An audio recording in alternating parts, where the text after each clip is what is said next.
Sobat Bekasi, balik lagi di podcast AMPM, aku minta pendapatmu.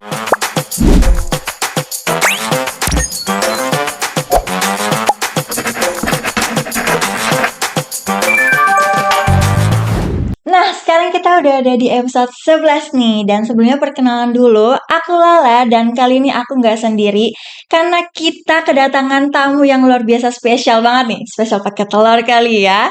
Karena kita kedatangan seorang dosen yang digadang-gadang sebagai dosen viral. Dosen ganteng, dosen muda di dunia perkuliahan UNS nih. Beliau ini merupakan seorang konten kreator yang konten-kontennya tuh muncul terus di FYP nih di sosial media Instagram, TikTok, ataupun platform lainnya dengan konten-konten yang luar biasa menarik nih. Pasti kalian kepo kan? Sebelumnya kita kenalan dulu sama narasumber kita. Halo. Halo. Boleh perkenalan dulu dari mana dan ngajar di apa nih? Ngajar apa nih di UNS? Oke, jadi terima kasih kesempatannya ya. Jadi kenalin, aku Brian Gregoryadi. Biasa dipanggil Pak Brian gitu ya, karena aku sekarang ngajar di Universitas 11 Maret. Dan aku ngajarnya di Prodi Manajemen Bisnis, tapi spesialisasinya adalah marketing, utamanya digital marketing. Gitu Kak Lala. Oh gitu. Aduh, aku Mm-mm. deg-degan nih. Oke. Sebelumnya selain mengajar, Pak Brian ini juga aktif ya di sosial media. Lumayan. Oke, boleh diceritain gak nih awalnya gimana bisa membuat konten-konten yang menarik-menarik gitu? Aduh, sebenarnya panjang banget ya. Cuma long story short-nya adalah, to be honest nih, Kak Lala, aku tuh kan suka ngedit video ya. Jadi udah dari zaman kuliah S1, S2 kan kayak iseng-iseng ngedit video gitu kan. Cuma emang saat itu platformnya belum banyak kan. Saat itu baru Facebook aja dan aplikasi editing video tuh belum banyak. Nah, baru tuh kuliah S2, terus iseng-iseng ngedit video. Nah, kemudian sempat kerja di Jakarta juga, beberapa kali juga edit video. Nah, kemudian, to be honest sebenarnya ketika awal jadi dosen, aku tuh nggak kurang aktif di sosmed loh, Kak. Jadi aku cuma kayak punya sosmed tapi nggak terlalu aktif gitu ya. Nah, cuma karena di tahun 2023, aku ikut suatu event gitu ya. Jadi mau nggak mau aku harus nge-blow up diriku, harus aktif di sosmed. Di situ emang harus lebih sering konten. Jadi di situ emang titik balik sih kenapa aku jadi rajin konten dan suka banget dengan konten. Jadi that's why mungkin sekarang ya mungkin bisa dibilang sebagai content creator juga sih. Iya bener banget, karena kontennya Pak Brian ini muncul terus di Oh, FYP. pernah lihat? Wah, jadi malu aku di sini. Oke, berarti Tapi jangan dihujat ya. dong, tidak. Udah like komen kan? Udah, oke. Berarti Pak Brian ini mulai tuh dalam suatu pengalaman ya. Benar. Pengalaman itu sangat penting banget loh Sobat Mm-mm. Vokasi untuk menjalin langkah selanjutnya ya. Betul banget. Gitu. Oke, biasanya Pak Brian ini membuat konten apa aja nih? Sebenarnya aku tuh udah nyobain berbagai macam konten ya Kak Lala ya. Awalnya tuh kan aku suka otomotif ya. Jadi aku pernah nyobain konten otomotif. Cuma aku ngerasa kayak rada susah ya karena kan ya kita harus kemana-mana buat cari mobil motor gitu kan buat dijadiin konten. Gitu. Rada susah dan nggak relate sama aku Kak Lala. Nah, udah tuh otomotif kayak jadi nggak terlalu jadi fokus kontenku. Aku beralih ke konten seputar workout dan olahraga. Hmm. Cuma kan karena lumayan sibuk ya Kak Lala ya. Jadi itu juga nggak bisa rutin dan konsisten. Makanya aku nyari apa ya konten yang relate sama diriku gitu kan. Terus konten apa yang bisa istilahnya bisa menjadi insight buat audiens. Akhirnya ya udah aku nemu itu konten perkampusan dan perdosenan. Karena selain konten ya itu kayak aktivitas sehari-hariku gitu Iya, kan, daily activities. bener. Jadi aku bisa ngapain dan perdosenan jalan, konten tetap jalan. Tuh. Oke, gitu. Sebelumnya nih, apa yang memotivasi Pak Brian untuk terjun langsung menjadi content creator di tengah kesibukannya menjadi dosen ya? Wow. Kita. Ya, ya mungkin emang dosen tuh cukup sibuk ya Kak Lala. Nggak cuma ngajar, cuma aktivitasnya juga banyak banget gitu kan. Mhm. Penelitian, pengabdian, belum kalau misalnya kolaborasi dengan mitra. Nah, cuma aku sadar ya Kak, kalau saat ini kan dengan adanya digital savvy ya, digitalisasi gitu ya, dosen tuh nggak bisa cuma hadir di kelas. That's why dunia belajar pun udah mulai pindah gadget. Sobat vokasi kalau belajar pakai gadget kan pasti. Betul sekali. Pakai Google bener nggak? Mhm. Pakai ChatGPT bener nggak? Ya, nggak apa-apa sih asal kalian bisa bertanggung jawab dengan apa yang kalian Bener. perbuat gitu kan. Nah, that's why aku juga ngajar digital marketing. Ya kali dosen ngajar digital nggak digital savvy kan. Nanti gimana cara dosen ini bisa sharing seputar sosial media, per digital marketingan. That's why di sini ya kalau aku pengen relevan dan bisa dijangkau banyak orang, ya aku harus hadir di seputar perkontenan atau utamanya digital marketing gitu. Jadi Ibaratnya menurutku content creator tuh bukan cuma hobi gitu ya, tapi bagian dari misiku untuk bisa menjembatani situasi antara dunia akademik dengan dunia luar, utamanya lingkungan dan masyarakat. Gitu Kak Lala. betul, berarti ibaratnya langsung terjun ke yang biasa dilakukan oleh Mhm, mahasiswa-mahasiswa gitu ya, benar. biar lebih nyatu, biar lebih Iya, dekat gitu. iya, dosen harus tetap muda dong. Betul nggak? Bener banget nih. Dan mungkin adakah nilai atau pesan pendidikan yang Pak Brian sisipkan di Hmm, konten-konten yang Pak Brian buat nih? oke. Sebenarnya kalau misalnya nilai ya Kak Lala, Ya, kan banyak banget yang berpikiran ya, kayak, "Aduh, kampusan tuh pasti formal, kaku," gitu ya. betul. "Aduh, dosen tuh nggak ada yang asik, nggak ada yang fun, pasti kaku, nggak culture," gitu ya. Bener nggak, Kak? Iya bener, Oh, bener ya? gak culture. Oke, tapi ya aku sih mau merubah mindset itu ya, kalau emang kampus tuh banyak loh sisi fun-nya. Oh, Jadi kalian kuliah tuh nggak cuma sisi tugas aja, nggak cuma sisi pusingnya aja, tapi juga banyak sisi fun-nya gitu. Nah, di samping itu ya aku harus merubah mindset kalau misalnya kampus dan dosen itu nggak formal, nggak selalu formal, nggak selalu kaku dan pastinya saat ini udah update banget, nggak ketinggalan zaman gitu Kak. Dan juga aku juga pengen rubah mindset kalau misalnya dosen tuh banyak juga loh yang asik, yang fun, yang bener banget. culture, bener nggak Kak? Bener bener bener Mungkin banget. dosen kamu banyak yang kayak gitu juga kan? Iya ya. Apalagi dosen di UNS ya Kak Lala. Oke.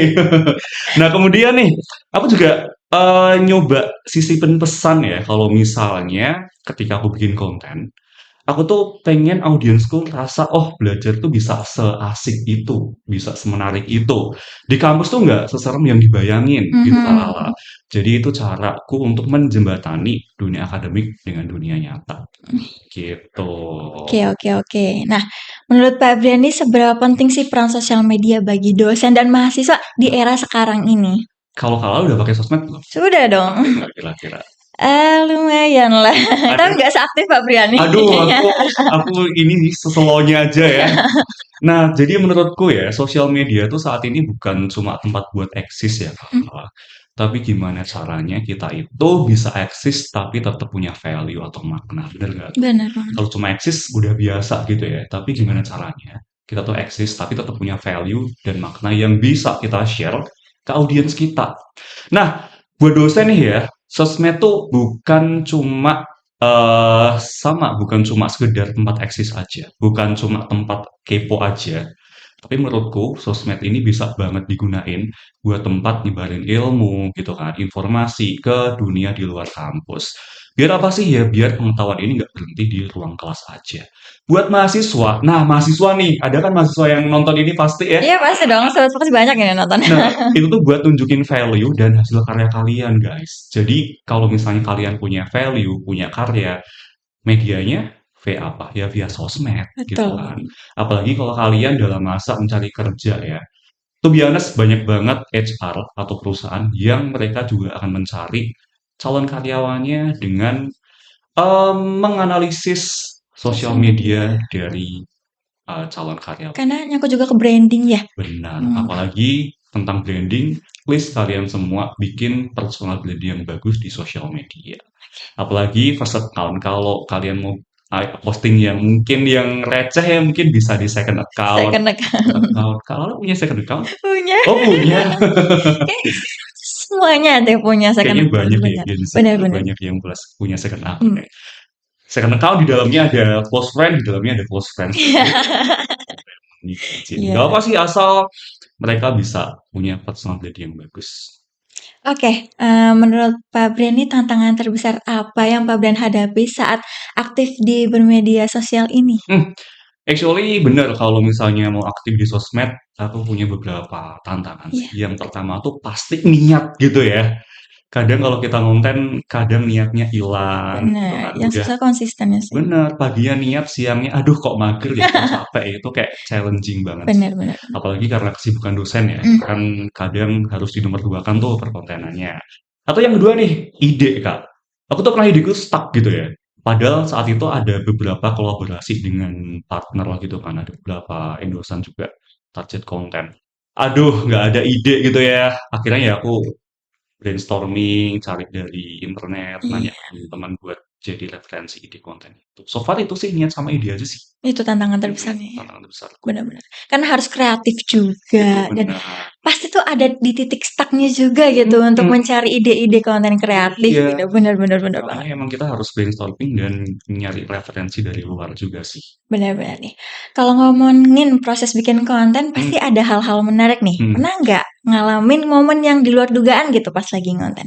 Apa ya, lumayan ada sih, Kak. Oke. Jadi yang pertama nih, aku pernah bikin konten itu harus take berkali-kali ya, Hmm, karena kontennya udah perfect banget. Cuma tiba-tiba ada suara hewan gitu ya, suara ayam, suara apa sih, cicak, iya ya. suara lift, aduh dan nggak tahu ya, take kedua, take ketiga tuh nggak sesempurna ketika kita udah take pertama. Maksudnya kalau take konten udah bagus gitu ya, kayaknya take kedua, take ketiga tuh nggak bisa nyaingin yang tadi. Tapi ya Mhm, udah, the life must go on kan, ya harus bikin konten lagi kayak mhm, gitu. bener.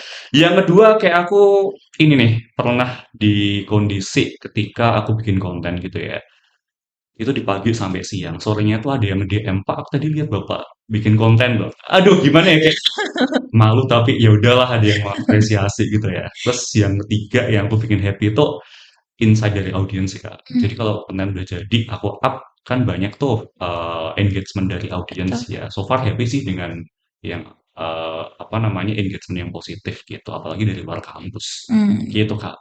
bener bener bener. Kayak lucu aja gitu ya, terus, ketemu sama mahasiswa yang ngeliat Pak Brian abis ngonten gitu Itu ya, kayak dia loh, kan konten di sini gitu kan. Pokoknya selalu apa ya konten di sini gitu.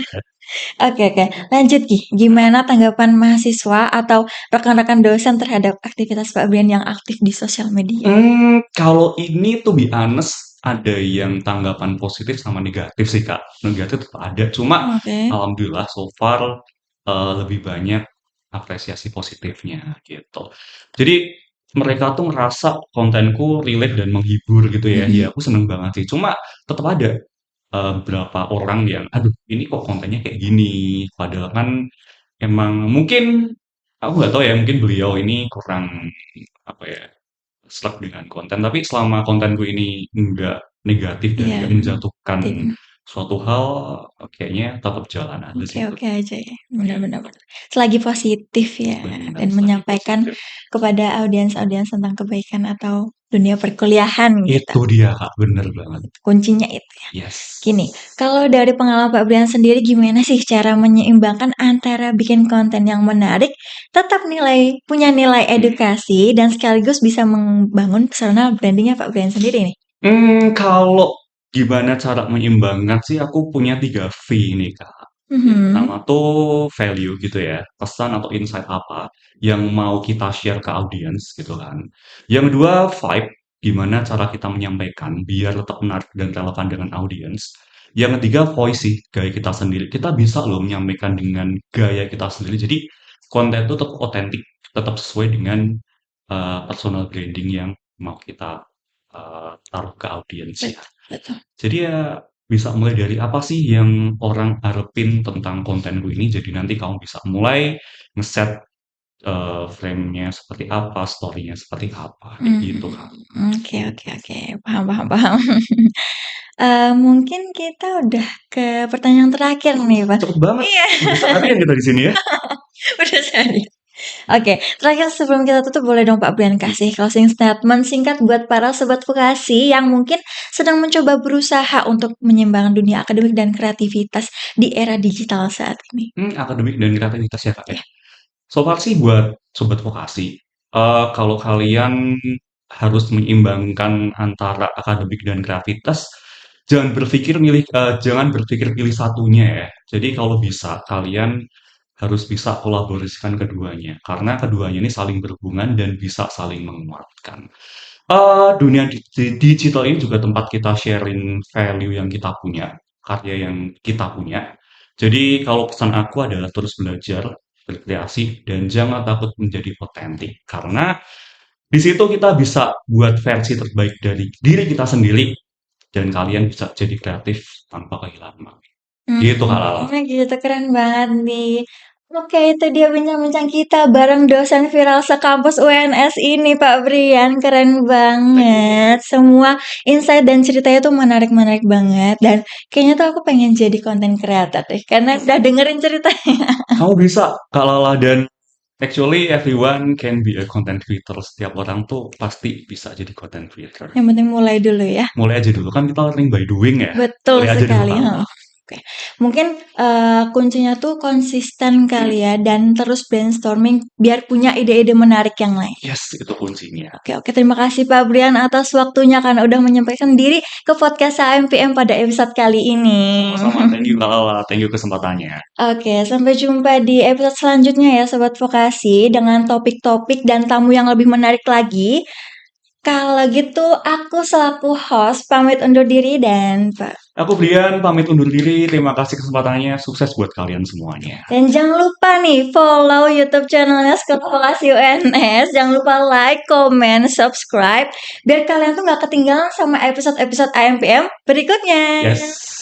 Oke, dadah Sobat Vokasi. Bye.